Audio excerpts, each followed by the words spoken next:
Muy buenas noches para todos. El día de hoy hablaremos en este video sobre el teorema de Bolzano. Pero antes de empezar, me gustaría que resolviéramos un pequeño reto. Listo. Si les dijera que adivinaran un número entero entre el 1 y el 50, cuéntame cuál sería la estrategia que utilizarían para saltar más rápido el número que yo tengo en mente. ¿Sí? Es decir, empecemos.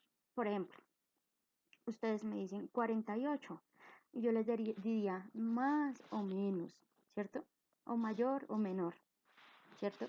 Listo, ustedes dicen, bueno, no, empecemos de abajo hacia arriba. Entonces ustedes me dicen, no, 2. Entonces yo les diría, no, más o menos, ¿cierto? Entonces, ¿cuál sería la estrategia que nos ayudaría a encontrar ese número más fácil? Listo, empecemos en el número 25. ¿Por qué no?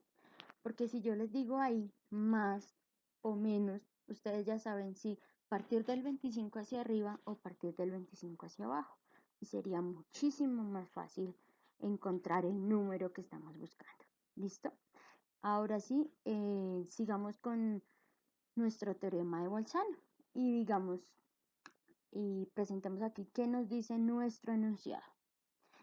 Este enunciado nos dice que si la función de f, que va definida en el intervalo cerrado de a b en R, continua tal que si f de a por f de b diferentes de 0, entonces existe un c que pertenece al intervalo abierto, intervalo abierto entre a y b, tal que un f de c sea igual a 0. Listo. Para esto, ¿qué vamos a hacer? Vamos a tener a este lado unos axiomas o condiciones que vienen siendo estos mismos de acá, pero aquí los vamos a desglosar mucho mejor. ¿Listo?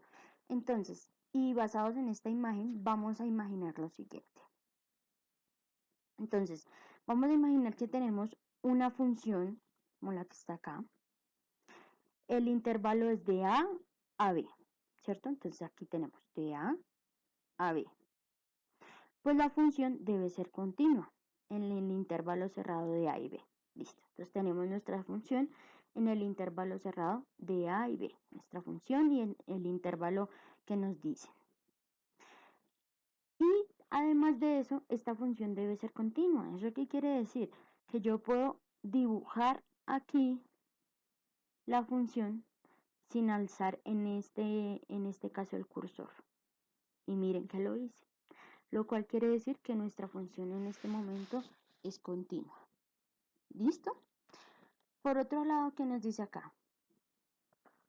El signo debe ser, el signo de FA debe ser diferente al signo de f de b. Y ustedes se preguntarían, ¿cómo?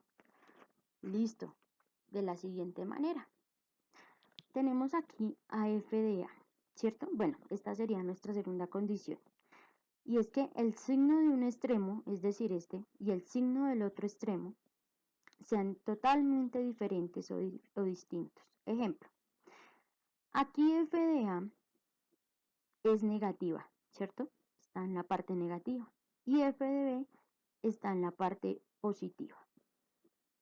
Entonces diríamos que se cumplen los acuerdos del teorema de Bolzano, ¿cierto? Porque son estas dos condiciones. Que la función sea continua entre este intervalo cerrado y que estos signos de las funciones fa y f de b sean diferentes y aquí, como podemos ver, se cumplen totalmente. En el caso contrario también sirve porque si miramos acá, si la función empezara acá arriba, terminara aquí abajo, sería igual, ¿no? Porque aquí tenemos positivo, negativo. En este caso empezamos negativo, positivo. Lo importante es que siempre los signos sean totalmente diferentes. Entonces, ¿qué dice Bolzano? Que si pasan estas dos cosas, vamos a obtener un punto C, que es este que tenemos acá, perteneciente al intervalo abierto. Es decir, ya no cogemos ni a A ni a B, tal que la función en este punto sea 0. Listo. Bueno, para decirlo como, para explicarlo un poco mejor, esto en realidad, ¿qué quiere decir? Es que si tú estás pasando del positivo, bueno, en este caso, del negativo al positivo, ¿cierto? Obligatoriamente hay que cortar el eje X, ¿sí? Mira, para pasar de aquí a aquí hay que cortar el eje X, ¿cierto? Igual que si estuviésemos acá en el positivo al negativo, ¿sí? Entonces tendremos que cortar ese eje X y entonces a ese,